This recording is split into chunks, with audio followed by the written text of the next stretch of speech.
সংসার নষ্ট হয় শুধুমাত্র স্ত্রীদের অতিরিক্ত জেদের কারণে। এটা মানেন আর না মানেন, বিশ্বাস করেন আর না করেন, ইউ বিলিভ দ্যাট, আপনাকে এটা অবশ্যই বিশ্বাস করতে হবে।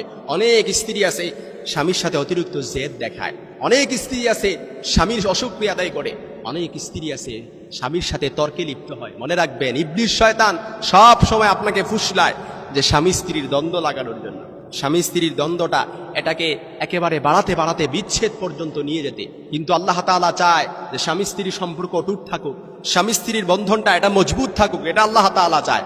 এই জন্য আমার অনেক মা বোনেরা সে অনেক সময় না বুঝে স্বামীর সাথে জেদ দেখায়। সে স্বামী যে হুকুমগুলো করে সেটা মানতেই যায় না। সে বলে আমি তালুকদার বংশের লোক, আমি মজুমদার বংশের মেয়ে, আমি ভুইয়া বংশের মেয়ে, আমার উপর কর্তৃত্ব খাটাবে। এটা তো মেনে নেওয়া যায় না। কিন্তু আপনাকে এটা বুঝতে হবে, কোরআনে আল্লাহ তাআলা বলেছেন আর রিজালু কাওয়ামুনা আলান নিসা, আপনার উপর আপনার স্বামীকে অভিভাবক হিসেবে স্বয়ং আল্লাহ তাআলাই পাঠিয়েছেন। আপনার উপর কর্তৃত্ব আপনার স্বামীকে এটা স্বয়ং আল্লাহ তাআলা দিয়েছেন। এই জন্য স্বামী যে হুকুমগুলো করবে আপনি এটা হয়তো প্রথমত আপনার মানতে কষ্ট হবে, কিন্তু এই অভ্যস্তটা আপনাকে করতে হবে।